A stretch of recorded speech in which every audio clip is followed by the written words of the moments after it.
So step one of manifesting properly, according to research and science. First, you have to tell the truth. You have to declare what you want, period. This does not work if you're lying to yourself. This does not work if you're fuzzy about what you want. And so Megan already did step one. She said, I want to move. She even told us that she'd been wanting to do this for a while. And the only thing that's been holding her back is all that negative programming in her mind. So now let's turn to you. Tell me the truth. What's something that you want? And don't be scared to say it out loud. Don't worry, I'm not moving in with you. But you have to tell the truth. That thing that you have an itch to do. That's what I'm talking about. And if you are so shut down that you don't even know what you would want to manifest, let's do the exercise that I have shared multiple times on the Mel Robbins podcast. Every single morning as part of your morning routine, I want you to just take out a piece of paper and write down 5 things that you want. And every morning as you do this, as you give yourself permission to want things, you're training your mind. You're getting in touch with your dreams and your goals. And if you're having trouble connecting with this, I have a free cheat sheet for you. Just go to melrobbins.com/dreambig. I walk you through it. You can download it for free. And you can also listen to the episode we just did on dreams. It's the one we released right before this one. But you have to be honest. You want to know why? Because you're training your brain, and your brain knows when you're bullshitting, especially when you're bullshitting yourself. You cannot half-ass this stuff. Just listen to this question from Rochelle. My name is Rochelle. I am from Ontario, Canada, a small town north of Toronto. So for 25 years, I've had a head full of ideas. I've had half-assed projects and lots of plans. I chose always wishing over doing. Many of my blocks were due to fear, many just basic survival. The idea of goal setting, it really fires me up. The idea of remembering to revisit those goals, that freaks me out. I just think of all the things that I should have done and want to do still that I've thought about over the last 25 years. What do you have a vision board for? That seems like, what are you, a child? I love you guys so much. What do you have a vision board for? What are you, a child? Rochelle, okay, so first of all, we love Rochelle. We love everybody. And what I love about her is she's admitting to you that she's been thinking about things that she's wanted for 25 years. And she's never getting past the thinking part. Why? Well, because again, the overwhelm, the self-doubt, all of the disorganization, it's stopping her. That's where manifesting comes in. And she asked the question, vision boards, what the hell, am I a child? Let me tell you why vision boards can be important with one huge caveat based on science. Vision boards are important because when you take the time to create a vision board, which is basically bringing your dream or your goal to life by creating a collage of images, what you're doing is you are grabbing that dream or that goal that typically we bounce around in the back of our minds in private. You're pulling it out of your mind and you are grounding it in reality. And one of the reasons why this can be so powerful is because it signals to your brain that this is really important to you. We've talked in previous episodes about the Zeigarnik effect. It creates this kind of to-do list in your mind. The other reason why it's important is because when you put a vision board in a place where you can see it, it keeps these goals and dreams front and center, which is really important. But here's the problem. Everybody puts the wrong shit on their vision boards. You've been sold a bill of goods. You have been told that if you simply create a collage of some beach house or your dream body or $1 million in the bank or a Maserati, that suddenly the universe is going to hand you those things. That's not how that works. What research shows is exactly what Rochelle is talking about.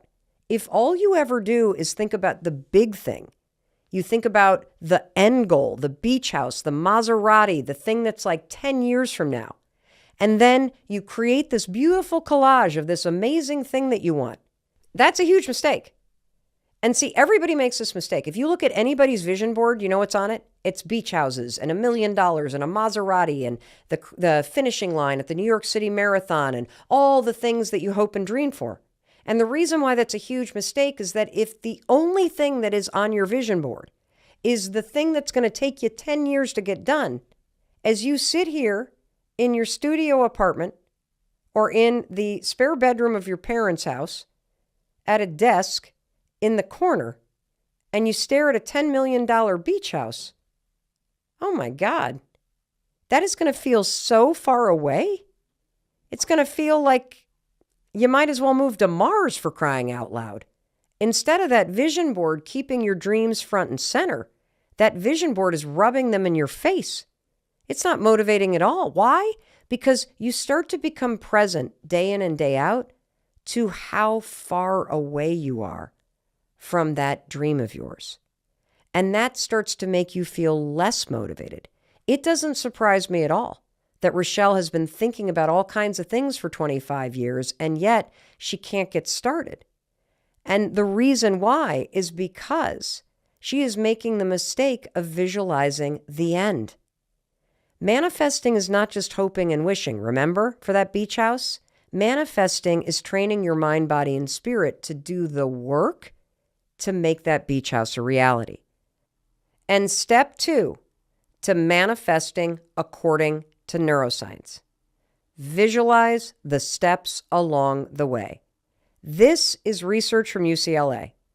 In order to make manifesting work for you according to science, don't visualize the end. Visualize the steps and the actions that you're going to take to get there. So what does that mean? That means all that hard and annoying and tedious stuff that you got to do that you don't feel like doing in order to make that thing a reality, that's what you're going to put on the vision board. That's what you're going to visualize.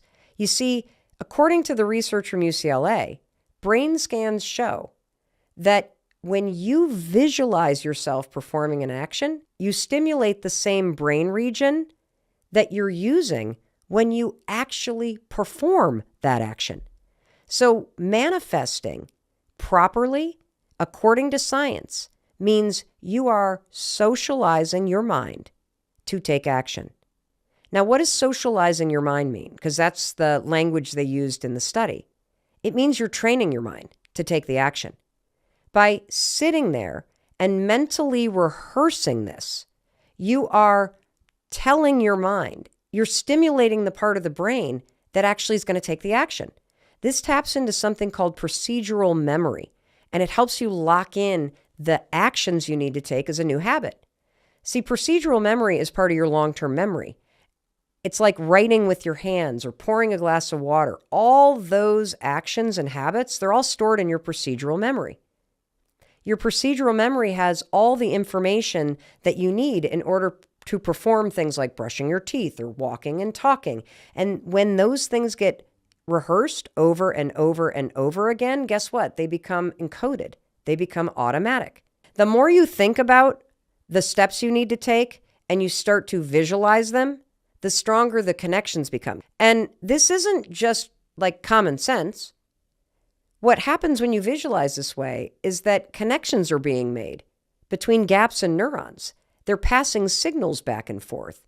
And so before you even take the actions, you are now socializing your brain to get ready to do it. You're preparing. It's super cool. So let's just start with step 1, manifesting according to science. You got to claim what you want and tell the truth. So let's say that step 1, I want to train for and I want to complete the New York City Marathon. That is a bucket list item for me. And in fact, that was a bucket list item for me, and it's something that I've done, and you should do it too. It's amazing. And so, yes, you are going to wake up every day and you're going to write that dream down. But to achieve it, please do not spend any time visualizing crossing the finish line. Please do not spend any time thinking about the roaring applause of the crowd as your name gets announced. Instead, what are you going to do? You're going to use science because you're smart. You're going to visualize yourself lacing up your running shoes when it's 10 degrees outside. You're going to close your eyes and you're going to picture what it feels like to be out there on a training run alone. It's mile 13. You're on your own and your freaking earbuds just ran out of batteries and you're 6 miles from your house. And as you close your eyes and you picture that annoying and irritating moment, I want you to feel in your body the sensation of that moment. And I want you to feel in your body another one. How about this moment? It's 5 a.m. Your alarm goes off. You're exhausted. You look out the window and you see it's pouring rain. And it's a Saturday. And you said you do a training run. And I want you to see yourself dragging yourself out of bed, pulling on your jacket even though you don't feel like it, and walking out that door. And I want you to feel yourself starting to run in the rain, and it's 5:10 in the morning. That's how you manifest. Because here's the thing. That's what you're going to have to do in order to achieve your goal. And more importantly, 5 months from now, when you've registered for that race and that alarm goes off at 5 a.m. and you roll over in real life and you look out the window and it's pouring, you will have rehearsed this moment. So your brain and your nervous system and your body is going to be ready for it.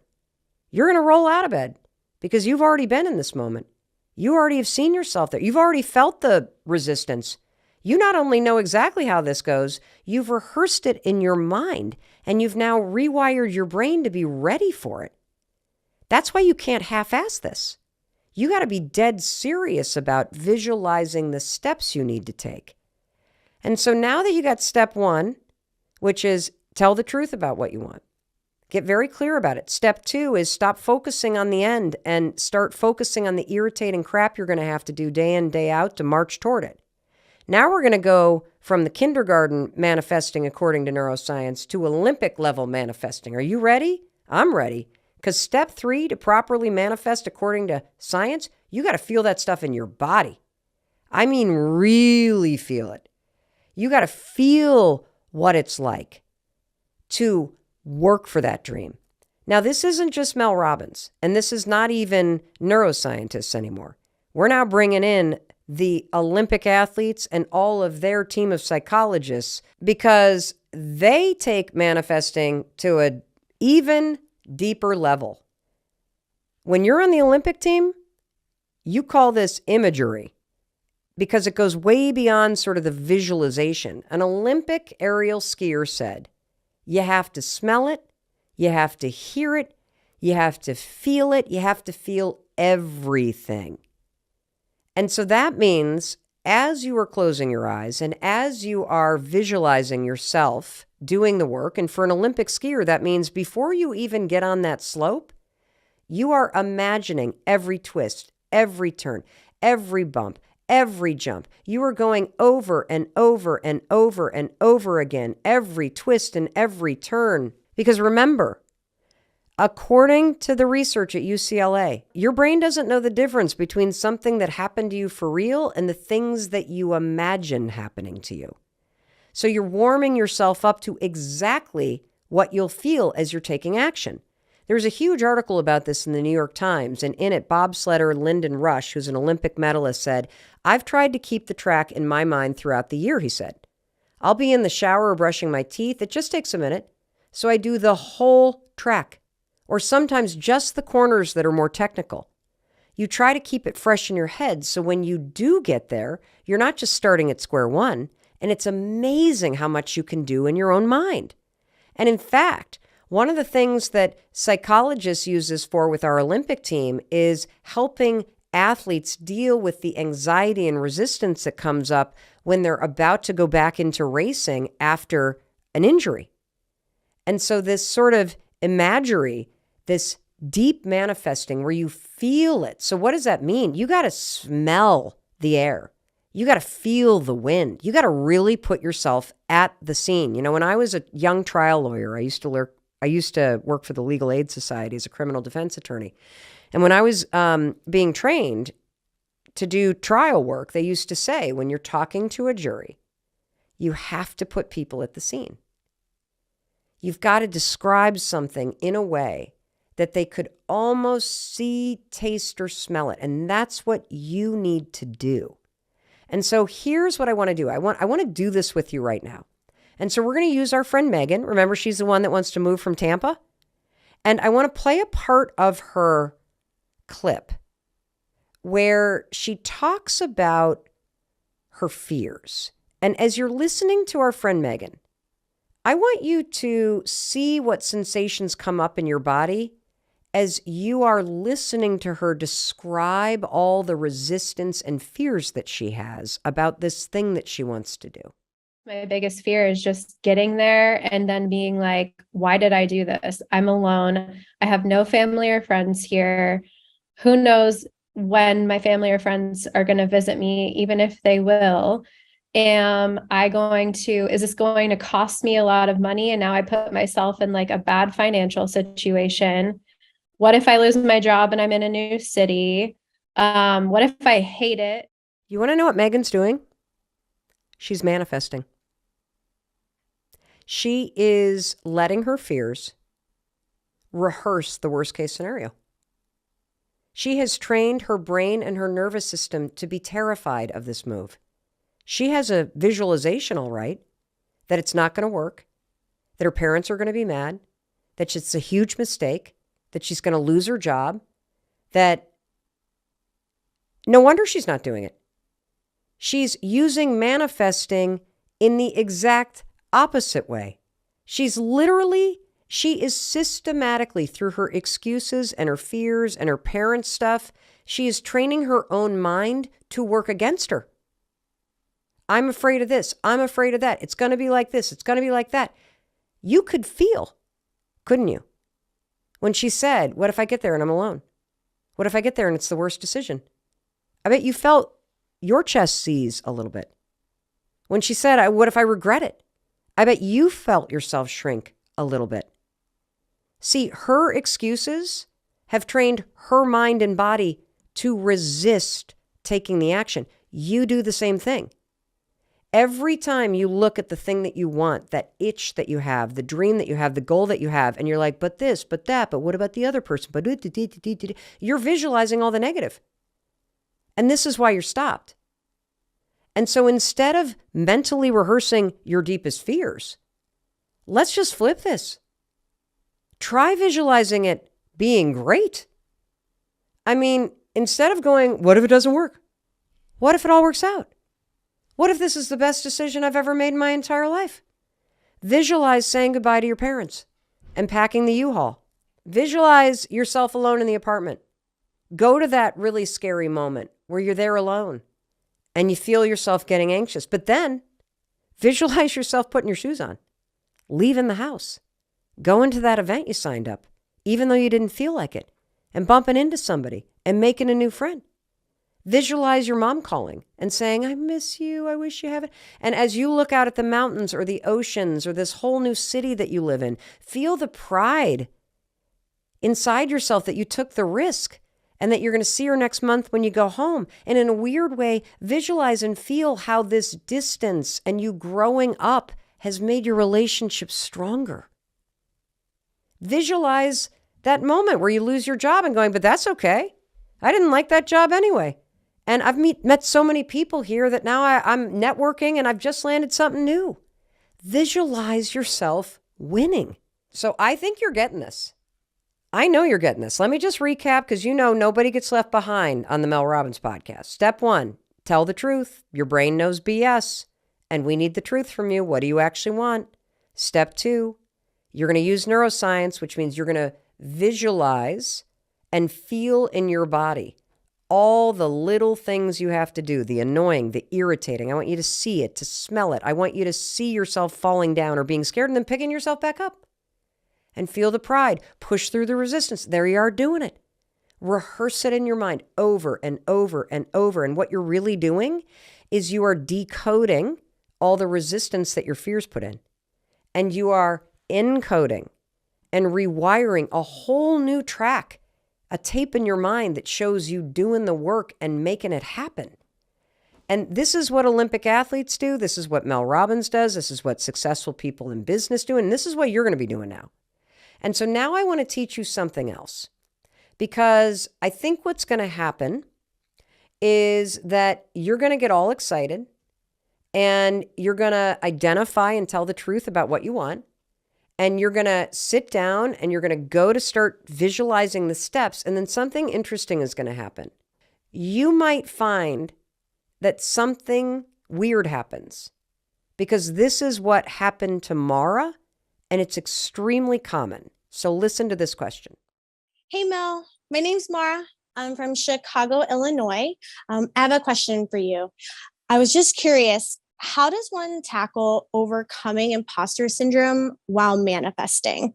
So, how can I take the steps to work on a business that I'm passionate about, interior design with absolutely no experience other than my own home, and planning my own parties and gifting during the seasons and birthdays?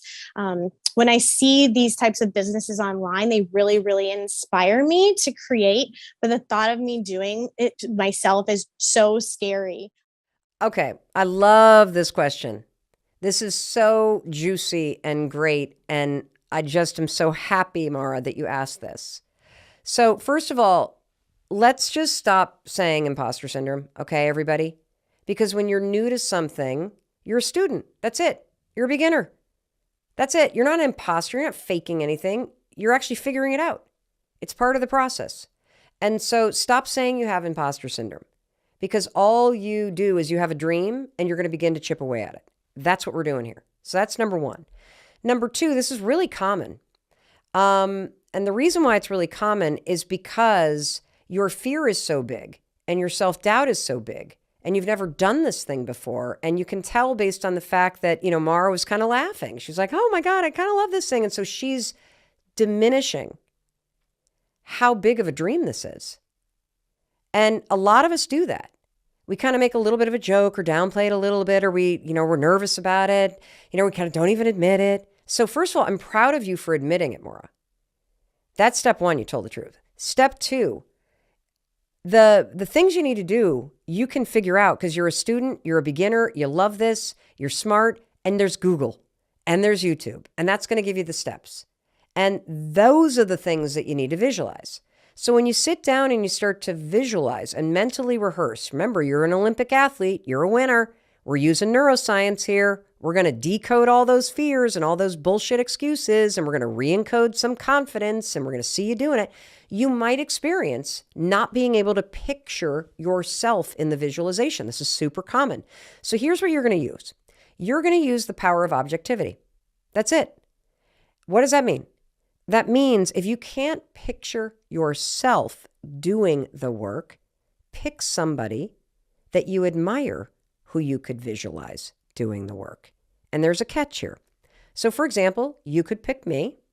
You could pick an interior designer that you absolutely love. There's so many of them online that you could pick from, that you can follow on Instagram, and you can imagine them in there taking the certifications, asking their friends if they could stage their apartment for an Instagram photo shoot, networking with realtors, trying to get a job in a design firm, or heck, in an amazing furniture retail location. So you start to kind of build up the acumen. There's all kinds of things you can do. If you can't picture yourself doing those small steps, put in me or somebody that you deeply admire who's already in the interior design business. Your mind will allow you, through the power of objectivity, to imagine someone else. Now, here's the catch. Because remember, I'm the O-line. I'm your offensive lineman. I'm clearing the path. So I'm not doing this on my own. I'm doing this, and I'm in your visualization so you can score with the ball. So at some point in that visualization, let's just say you get a job at one of your favorite retail stores that sells furniture and is in the design business. And let's just say you put me in there and I'm the one that's managing the store. At some point in that visualization, I want you to visualize me turning around and extending my hand and saying, "Come on, Maura, it's your turn. Come here and help me." And let me invite you to join my side in your visualization. Visualize us doing the work together. It's a super awesome hack. And using the power of objectivity, we can work around that blind spot in your brain until you're ready to fire Mel Robbins from that job. And now you can start visualizing yourself doing all the steps you're scared to take now. Super cool. Now let's get to step 4, because this is probably the most important part of manifesting according to neuroscience. And I think absolutely everybody forgets to tell you this part. Let's play Cynthia's question. Hi, my name is Cynthia. I'm from Temecula, California.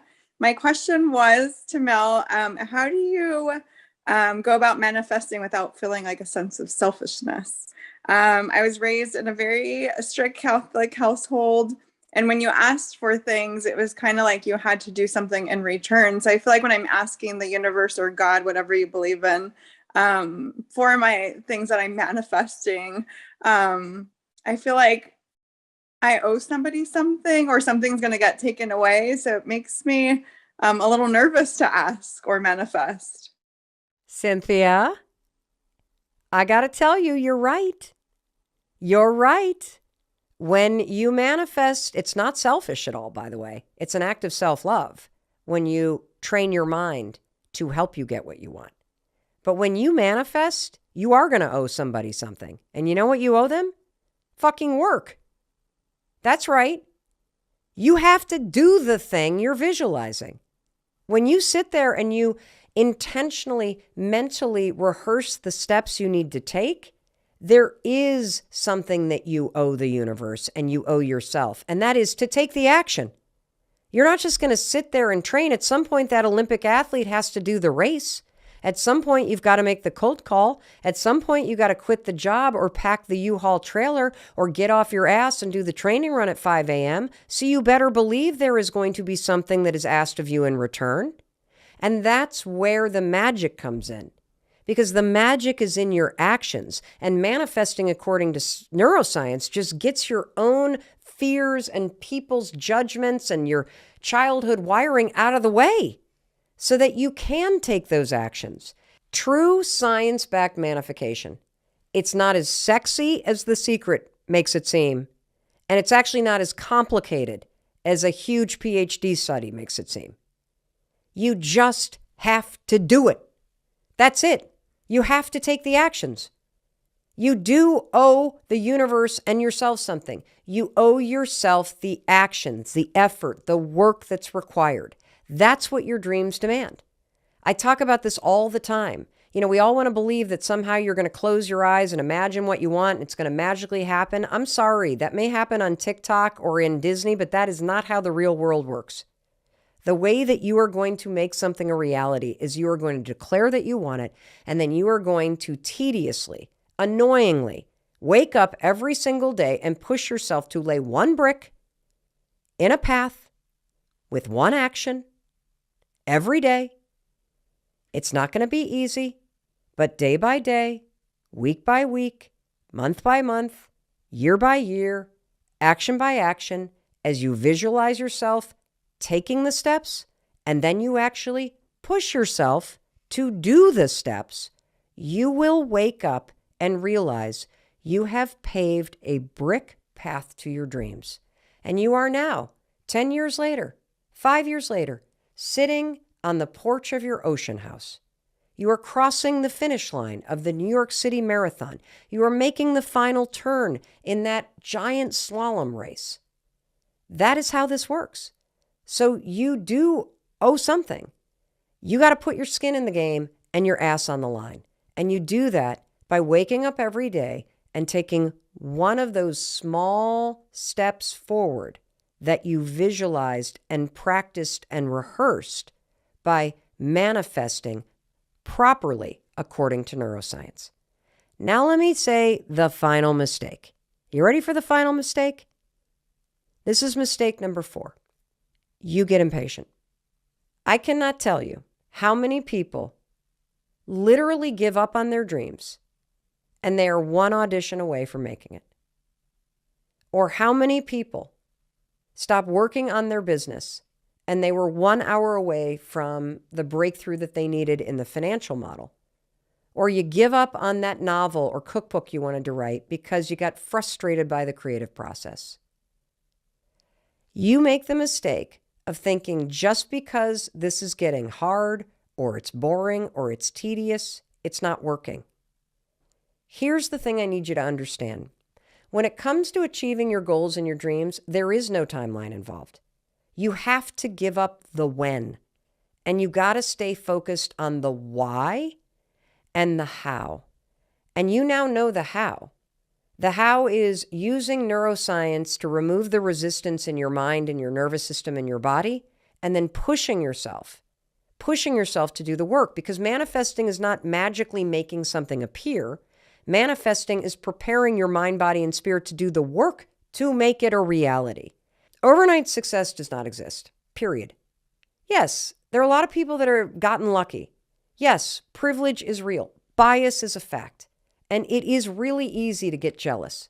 But what you aren't seeing when you focus on the end result is the years and years and years that went into this moment. Like, a lot of people are looking at me right now and they're like, holy cow, this is one of the most successful podcast launches in history. How the hell did that happen overnight? It didn't. This has been in the works for 10 years.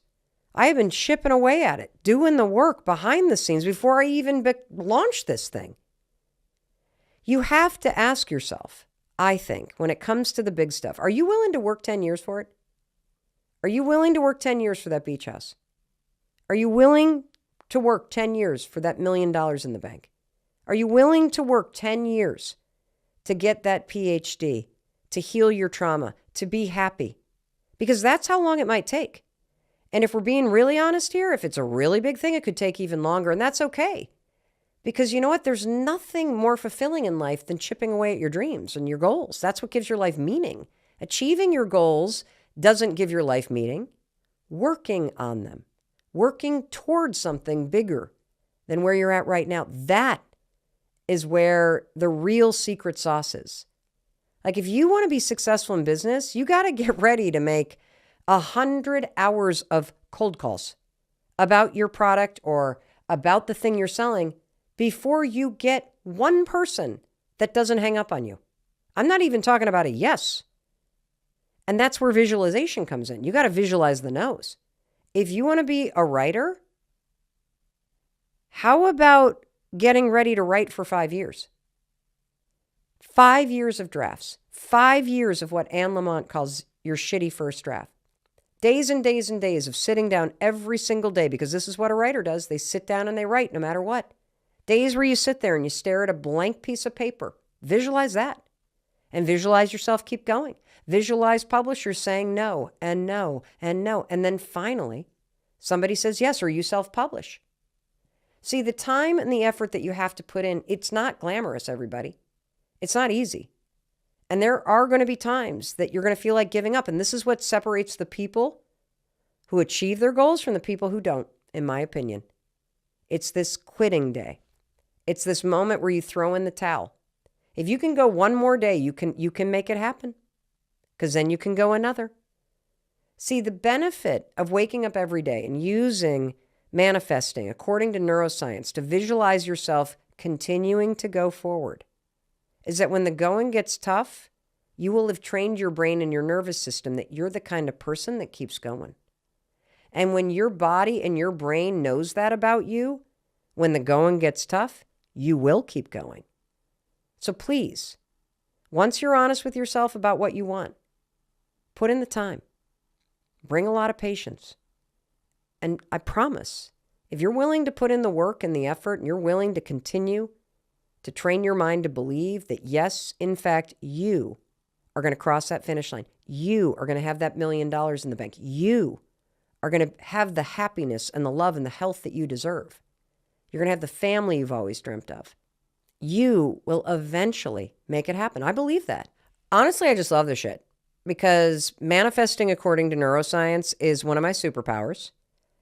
If I'm not talking, I'm probably manifesting something that I want. I currently do not have a beach house. And let me tell you, I have 2 or 3 particular homes in mind that are currently occupied. I have all kinds of manifesting according to neuroscience going on. I'm in no hurry. I know this takes time. I keep seeing myself chipping away at it. I see the letter I'm going to write and I'm going to stick it in the note box. I see myself working to make the money. I also have done this with this podcast, you guys.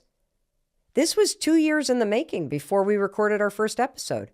You know what I was doing?